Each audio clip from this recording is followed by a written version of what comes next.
Sziasztok, Martin vagyok, és itt van az első videóm, ami egy ilyen rövidke kis bemutatkozás lesz, illetve nagyjából elmondom, hogy milyen videókat szeretnék majd gyártani a későbbiekben. Tehát én az utazásokat, azokat néhány évvel ezelőtt kezdtem el, szintisztán emlékszek, az egyik barátommal voltunk Írországba, és beültünk egy kávézóba megreggelizni, és ott pattant ki így a fejemből hirtelen, fogalmam sincs honnét, hogy én szeretnék elkezdeni utazni, de úgy rendesen, tehát tervek nélkül és időkorlát nélkül. És nem is telt el utána túl sok idő, mivel elindultam az első utamra, ami Olaszországban kezdődött, mégpedig egy helyi családnál töltöttem el 2 hetet önkéntesként, segítettem nekik a kerti munkába, a házi munkába, a gyerekekkel játszottam rájuk, vigyáztam,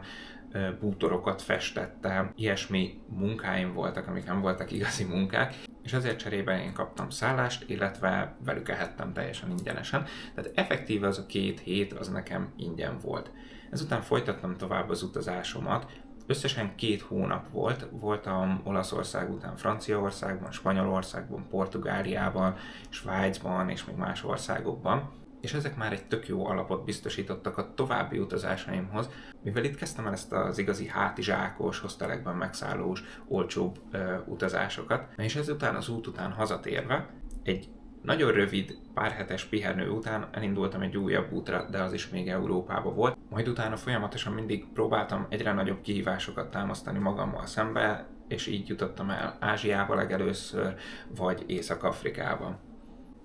És akkor rákanyarodva kicsit a videókra,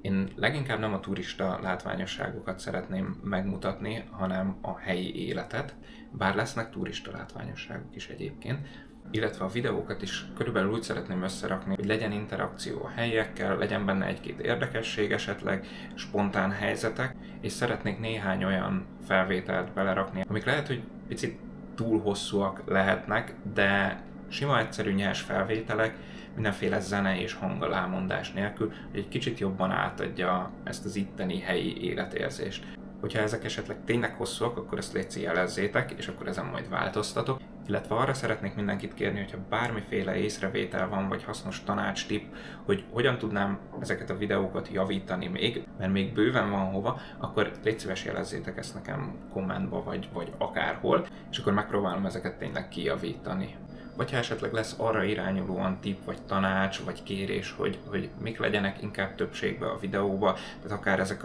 az interakciók a helyiekkel, vagy ételkóstolás esetleg, vagy beszéljek egy kicsit inkább az árakról, vagy hogy mire érdemes figyelni abban az adott országban, vagy azon az adott helyen, vagy mutassam be, hogy hogyan működnek a normál hétköznapi dolgok, ilyen utazásban, tehát akár a tömegközlekedés, vagy a fizetés, mert nem mindenhol annyira egyszerű egyébként. Szóval, ha ilyen kérések is vannak, akkor tényleg ezeket jelezzétek, és akkor próbálok ilyen videókat gyártani, és abba az irányba elmenni. De alapvetően az irányvonal az tényleg az, hogy bemutassam ezt az igazi, olcsó, hátizsákos, a helyi kultúrára fókuszáló utazást. Úgyhogy ez a mai videó ez ennyi volt. Tényleg csak egy ilyen rövidke bemutatkozást szerettem volna, illetve elmondani, hogy nagyjából milyen videóim lesznek. És én nem szeretném minden videómból ezt majd elmondani, hogy kövessetek be, meg iratkozzatok föl, meg kommenteljetek, meg ez az amat, hanem ebbe kérlek meg tényleg titeket, hogyha tetszenek a videók, akkor iratkozzatok majd föl, illetve írjatok kommenteket, hogy hogyan tudnám fejleszteni a videóimat. És ezzel tudok én is előre lépni. Tehát akkor mára ennyi, és akkor jövő héten találkozunk.